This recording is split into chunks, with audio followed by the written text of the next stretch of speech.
and see if it's too much, okay? It'll work. No, just gonna leave it on my lap. I don't think you can see it, so. No. Maybe from up there you can. No, still can't. No? No. Okay. Okay. 3, 2, 1. So, can you tell me a little bit about yourself? Like who you are, where you're from, just first off. My name is Kaylee Veneman. I am from Buffalo, New York. I live in Truckee, California now.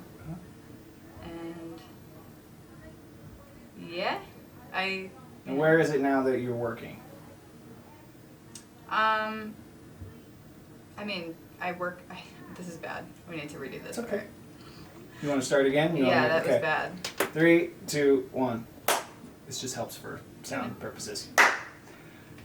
So, can you tell me a little bit about yourself? Just your name, where you're from? First, you gotta stop smiling at me and thinking it's funny because that's gonna cause a problem for me. Okay. Like, are you gonna be doing that to everybody? Like, I do smile at people. it's fucking weird and it's uncomfortable. Okay. All right. 3, 2, 1.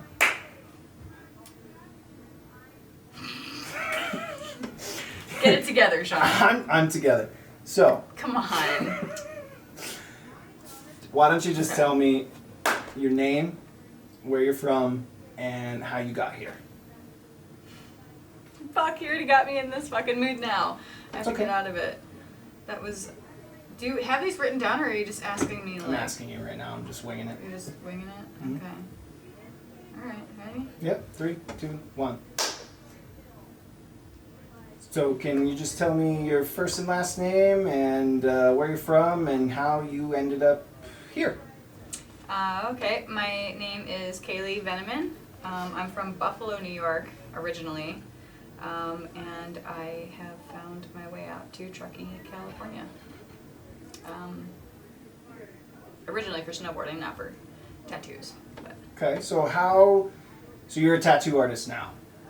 yeah, well, apprentice tattoo artist. Okay, how does one become how does one even get into tattooing? Was there a moment for you like, I need a tattoo? I remember seeing people with tattoos when I was younger, and I thought it was like super cool, but neither of my parents really said anything about it. It wasn't like a good or a bad thing. I thought they were cool, and then I got my first tattoo in New York before the first time I moved out, and I was really nervous, and I used to work, like I kind of worked at that shop. I would answer the phones and clean up, and that was my real first job. And then I got my first tattoo there, and I was super nervous, and it wasn't as bad as I thought. What was the name of the place that you went? Remember?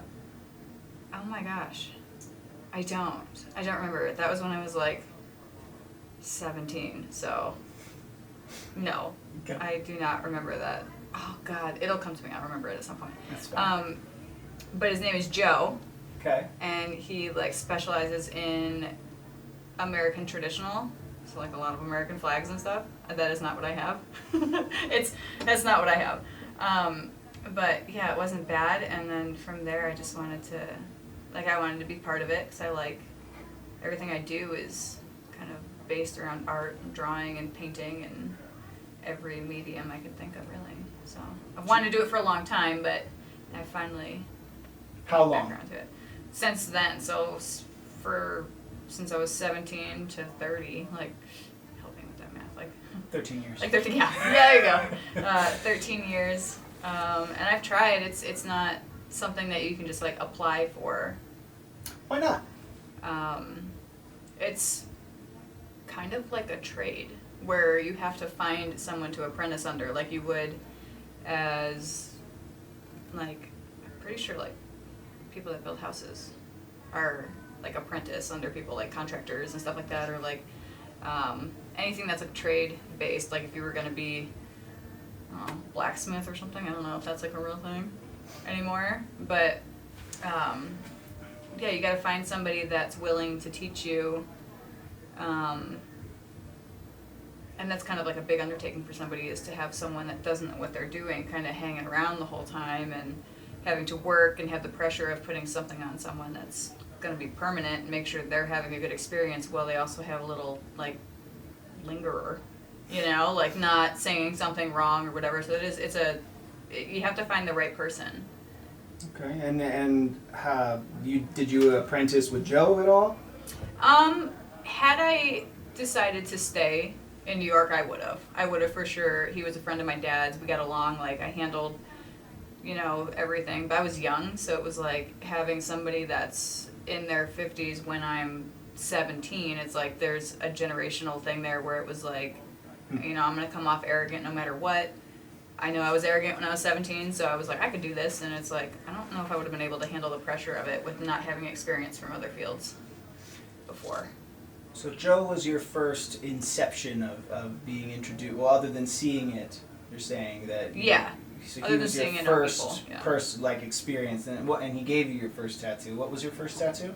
It's like a henna style, like flowers and like a little triangle, like on my back, like spine area. Okay. But And of course, everybody wants to know when they get tattoos, does it hurt? yeah, it's it hurts. I mean, it's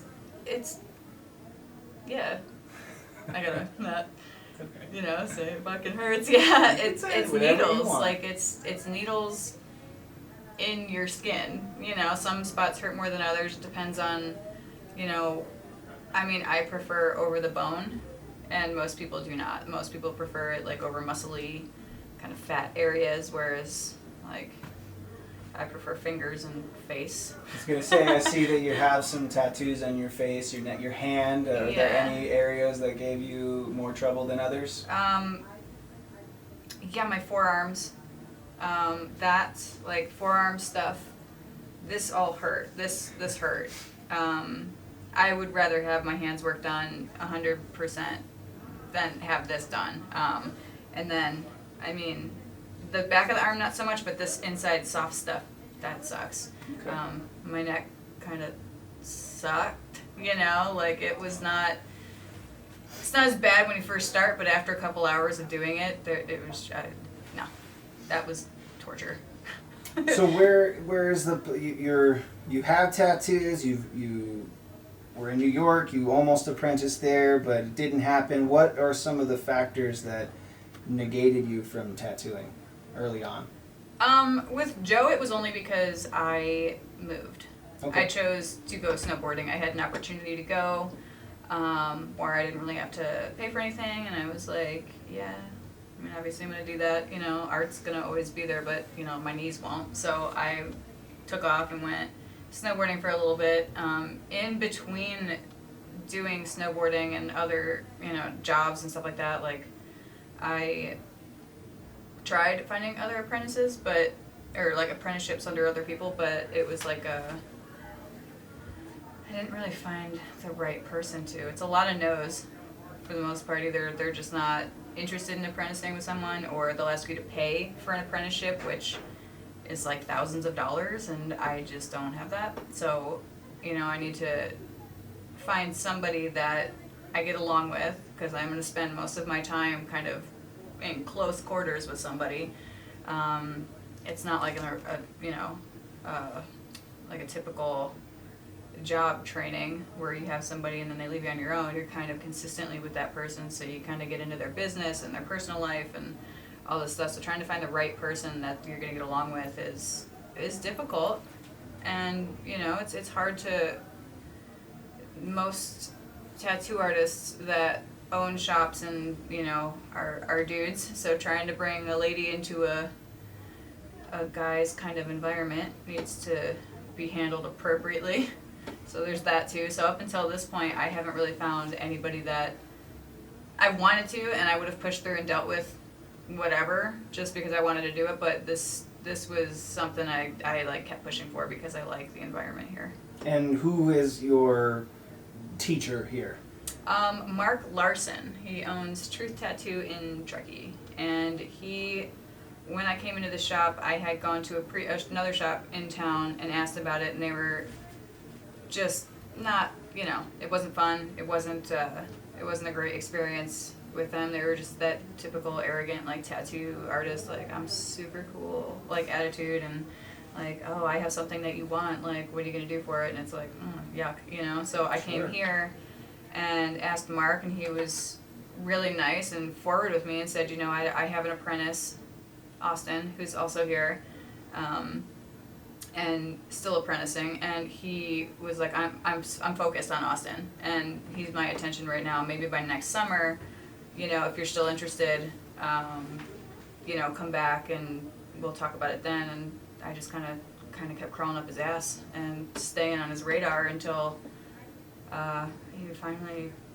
said, yeah, let's give it a shot. So Cool. So it's you, Austin, and Mark in this shop. yeah.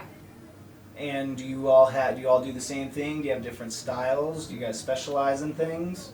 Yeah, so I mean, I'm relatively new to it, but I would prefer to specialize in like neo-traditional, really colorful, kind of cartoon style, but not too more where like not where it goes into like new school, and then like spooky shit, like little scary little three-eyed monster bite your face off, creepy little butterflies with little, you know, like things. And then Austin does a lot of like geometry and like shit that breaks my brain when I look at it, like really tedious, like you're looking through a kaleidoscope. Like it's super cool, but I just like I can't even like look at it and comprehend what it is. Like I don't know, I would never be able to even conceptualize an idea like that. So it's cool what he comes up with. Like he did piano keys that were just something else. So then Mark kind of does everything really. He kind of specializes in like painter style, like really blended colors, realistic. He likes to do portraits, and I have no interest in portraits ever. Please don't bring me a portrait of anything ever. So I don't want to do it unless you want it to look like a scary portrait of what you're looking for. Like please don't bring it to me, because bring that to Mark. I'll show you to the guy with that stuff. But yeah, he does a lot of everything. He's done some pretty cool like new school stuff and American traditional, but yeah, it's mostly like painter. I don't really know how to describe it other than paintery. Okay. So if a person wants to come in and get a tattoo with COVID and everything right now, how does one go about doing that? Oh my gosh. Okay, so we have changed. I kind of came into this right as my apprenticeship officially started in August, which was like right after COVID. It was supposed to start earlier, and then COVID happened. So that kind of put a stop on everything. And then so when I came back, there's all these new protocols. So what we do is we send an email. You contact us. We tell you, okay, like we'll set a time for you to come in for a consult to talk to, you know, Mark or myself or Austin or whatever, whoever's going to be tattooing you. And so then what we do is they come in, we wear our masks, we do the we sterilize here. What do you? The temperature thing? Yeah, I ended up getting to that. Oh, yeah. Sorry. Oh, good luck Carry on. cutting through that. I will. Yeah. So come in, you wear the mask thing. We, you know, we're all wearing a mask in here. This is a private studio. This isn't a. The door stays locked until we don't have walk-ins here, unless the door is open and somebody makes it to the stairs. But then we're like, who are you? You know, we know who's coming in and out because they're scheduled. So we do the mask thing. They come in. We do the temperature, like the forehead little clicker thing, and then we go over what you want, and it's usually a custom tattoo. There's a lot of people that come through and want portraits of their dogs or family members, which again, as Mark, I don't even know how to tell you. I just don't want to do it. It's not that I don't care. I just don't want to fuck up a portrait. So that's kind of how I feel about that. It's like I don't want your dog to look like a pig. I have a tattoo of my old dog that now looks like a pig. So I wouldn't want to do that to somebody. So, you know, you talk about what you want, wear the masks and stuff. We also tell everybody that, you know, if for whatever reason that they get sick, within 2 weeks of being here, we ask that they give us a call and let us know.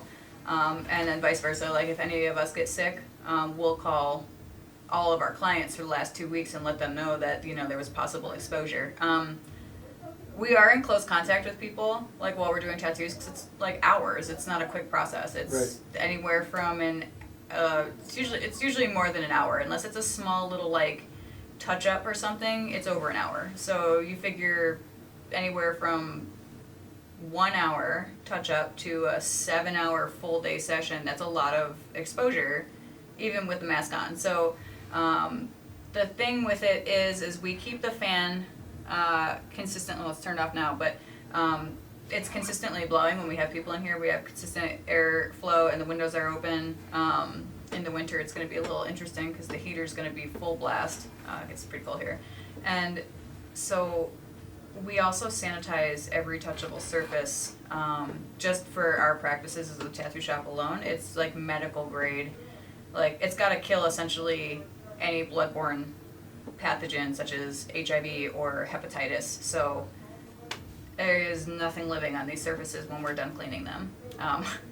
There is no possible way that stuff will peel your skin off your fingers. So, I mean, with long exposure to it, but like even cleaning, it's like you get a mist of it on your hand and it's itchy, very, very itchy. So, we do our best to, everything from light switches to handrails to doorknobs, everything that you could possibly touch on your way in and out of here gets wiped. So that's how COVID's going. Not a ton more, because like that would normally be done anyways, just because where we are, like you don't want somebody, you treat everyone as they're infected with terrible, terrible diseases. So figure if they touch their open wound and then they touch this surface, it's then there, and then if I touch it and I don't want to touch my face now, but now I'm itchy. Oh no!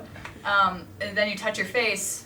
That's how you get things. Mm-hmm. So the practice here is anytime you leave the tattoo room, it's in and out. You wash your hands. That's just like you go right to the sink. It becomes a habit forming. Like we have lotion because our hands are so dried out from washing and then being in gloves and all this other stuff. So. COVID has only really, we also have a questionnaire that goes out that you fill out before you come in. It says, do you feel sick and all that good stuff. Like same thing as you would go to a doctor or dentist. So we also have that goes out in the email before you come in. So business hasn't really necessarily changed since you're a private studio, even with COVID. No, it's just the thing that has changed is how comfortable other people are coming in, because they don't see the cleaning and they don't see what goes on when they're not here. There's a lot of care that goes into keeping this place clean and safe for us. Like we're the ones that are in danger, not necessarily the client. Like yes, they are, but the exposure is that small amount of time that they're here. We're the ones that are here all day. And if the floor isn't cleaned, I track that home into my own house. Like that comes home with me. So it's like there's a lot that goes on. So yeah, COVID really hasn't changed that aspect of it. It's more how comfortable, like the clients were, Mark was used to being booked out 4 months, now it's only 2 because people are still uncomfortable. People are, they have family members that they don't want to get sick, so they don't come get a tattoo because they're like, we don't want to risk the exposure there and bring it back to my little old lady grandma, so.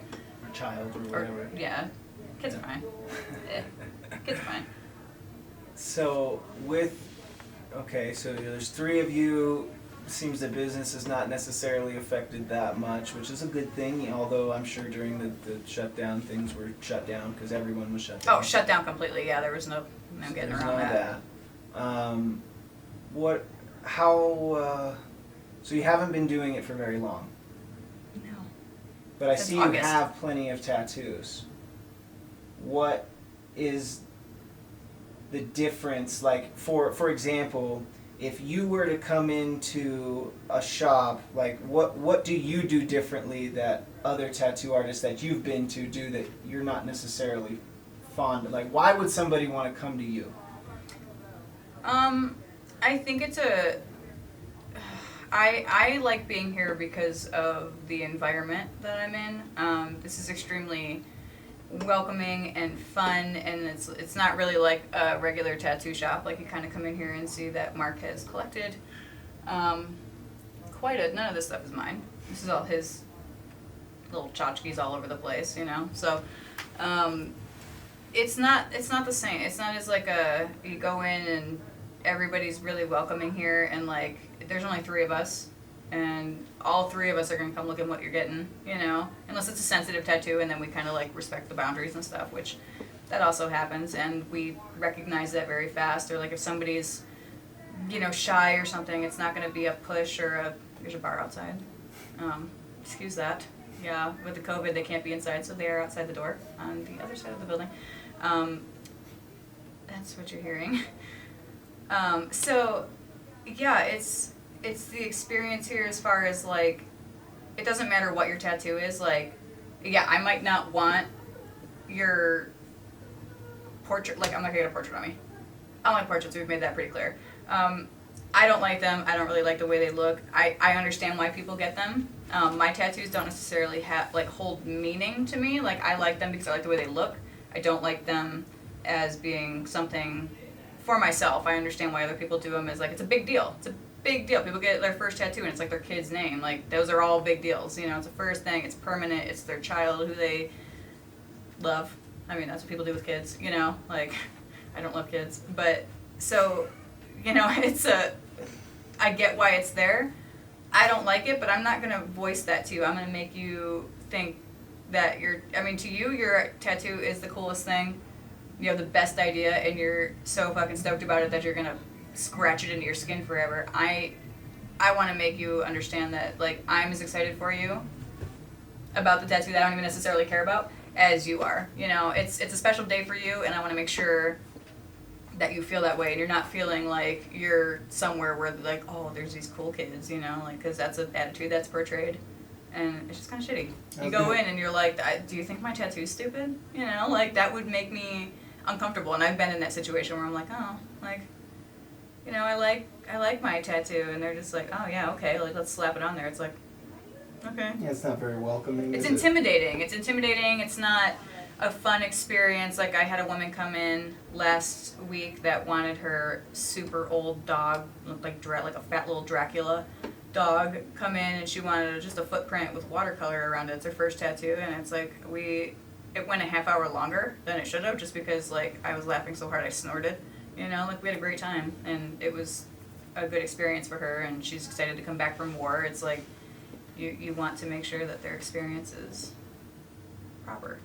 This is a fun thing. This is a fun thing. Yeah, this is not like it's not like jailhouse tattoos anymore. Like, you can come in and like, I didn't kill anybody. I got tattoos on my face.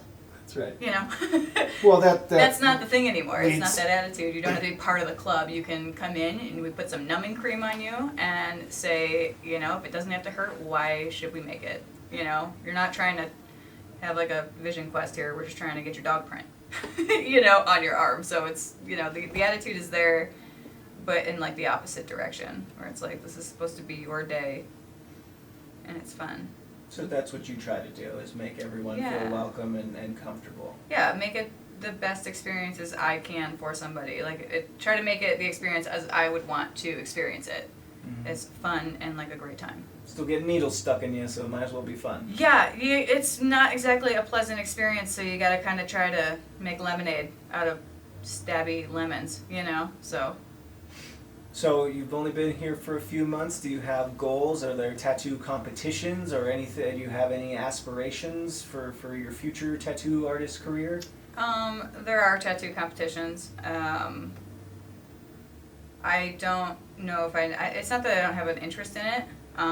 My trajectory here is to find my own style and kind of market that out, and then the people that want to come to me, I don't want to necessarily, like, if you want to come in and get your dog print and like, that's cute, I'm happy to do that for you, but I also want people to come to me because they genuinely like the art that I'm interested in, so that I don't become somebody who doesn't care about your tattoo. Because when it's consistent creative or like creativity, like, saying that weird it's consistent. It's like, you know, you kind of get burnt out on it. Like if you're forced to consistently be coming up with creative ideas, and it's not like you have a lot of time. Like, yeah, somebody could book out 3 months, but you have to worry about who's here tomorrow. Mm-hmm. So you only have so much time to work on these things, and you're constantly thinking about like where it's gonna go on the body, how it's gonna fit, how it's gonna look, like what colors should it be. Like you have to take in the client's it's a lot. It's a lot of things to compartmentalize in a small amount of time. And then it goes on them forever. So you want to like, there's the added pressure of that, and it's consistent turnover. You don't have like a week to think about what you're going to paint, or, you know, you got a couple hours. So I want to not become somebody who's just doing tattoos for the money, and I want it to be a career job. And obviously I want to be able to eat. I don't want to be a homeless tattoo artist, but I want people to come to me because they like what I do. Like, yeah, I can still give you your paw print, but I want people to come to me because they want a spooky paw print. You know, like I like that weird shit. So if you want some weird shit, I want you to want to come to me with it. And the tattoo competitions, I think, will come once that comfort level is there, where I can show up and be in a convention. Ooh, I don't know if it's going to happen for a while because of COVID, which is nice. It gives me some time to like, I'll figure it out. But yeah, you know, that'll come with time. So your aspiration is just really to develop your own style, it sounds like. Yeah, have people come to me for that, not for, you know, I got drunk and I want this tattoo with my best friend. Like, I'll do it for you guys. Like, that's cute. Like, I'll do it once in a while because it's fun and I like your energy. But, like, I want to be an artist, not a, you know, like, tourist attraction. Gotcha. Essentially. There's a lot of lake and bear paw prints here, you know? So. Well, good. For a second, pause. I don't know where to go from here. I kind of answered you. I asked all my questions. We have plenty of material already. Yep. So if we can be done, if you'd like to be done, or if you can think of anything else that you'd like to say to kind of put a bow on it, you may. No, I think we got it. I think it covers everything. I thought so. I talk enough. Well, yeah, but that's the whole point. Yeah, I think you got plenty of I got lots of stuff. So that you can like cut it up and look through there. Well, I'm also going to, like when you're talking about, you know, the different stuff, like, you know, drawing